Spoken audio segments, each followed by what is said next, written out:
awkward makeout sessions, no getting too drunk and losing control. My responsible side wouldn't allow me to take such a risk. And now... Lauren bounced on her heels, and Grace had begun to do a little dance on her stool, causing more looks from the guys around us. I shook my shoulders out, trying to make it no big deal, when something occurred to me. You can't make additions to the list. We agreed on our 10 things the weekend before, handshakes and all. They couldn't change it now. Of course we can, Grace said in a sing-song voice, Lauren nodding along in agreement, and I knew I was outnumbered here. The real point of this whole thing became increasingly clear. They wanted me to step outside my shell, take chances, live. All words and phrases that would never describe me. Now, go find your guy. We'll even go easy on you and count kissing as hooking up. What?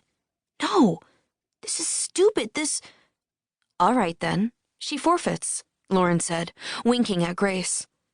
It's just you and me now. Or you could just give me the $100, Grace. You don't need the money anyway. No, I said a little too loudly. Yeah, the shots were definitely taking effect. Damn it all to hell. Why couldn't I have shy friends who thought dyeing my hair a different color was living? Oh no. Instead, my best friends were both hardwired to never get embarrassed, to never worry about the consequences of their actions. Clearly, I needed new friends. Closing my eyes, I told myself to stop being so ridiculous. If it was just a kiss, then I could do this. No big deal. I'd kissed plenty of guys. All right, plenty might be a stretch. Maybe 5? But 5 counted as something. I wasn't a virgin, kissing or otherwise. Yet somehow, I'd never kissed a random guy, never even had the urge. I drew a breath. All I had to do was go up to a guy, start talking, and ask him to kiss me. Girls did that crap all the time, right? I could do this. Or I could just say no and lose. I mean, what was so wrong with losing? Nothing. I could lose. Cameron, the loser.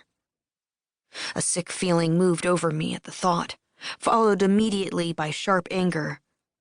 Who was I kidding? I had never willingly lost at anything in my life. I wasn't a loser. Which meant I had only one choice here. Squeezing my eyes shut, I tapped my shot glass. I need another. Scratch that. I need 5 more. Make them all doubles or triples or whatever. Just strong. I peeked back up at Lauren and Grace. What sort of kiss are we talking about here? Because I've already been kissed tonight, so technically Lauren shook her head and pointed at the list. Nice try, but yeah, no. That chick kissing you doesn't count. I started to argue just as a soft chuckle hit my ears, and instead of pleading my case, I whipped my head to the left to find a guy seated on the stool beside me. A white baseball cap with a giant orange T pulled low over his eyes. University of Tennessee.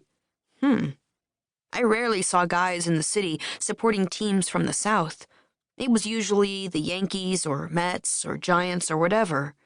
He wore a button-down shirt rolled to his elbows, giving off a definite frat boy vibe that me and my buzz had no patience for. This is a private conversation. The guy grinned. Well, then you might want to tell your voice that. Pretty sure the whole bar heard you. My eyes widened before narrowing in on him. Let me guess. Fall retreat in New York City?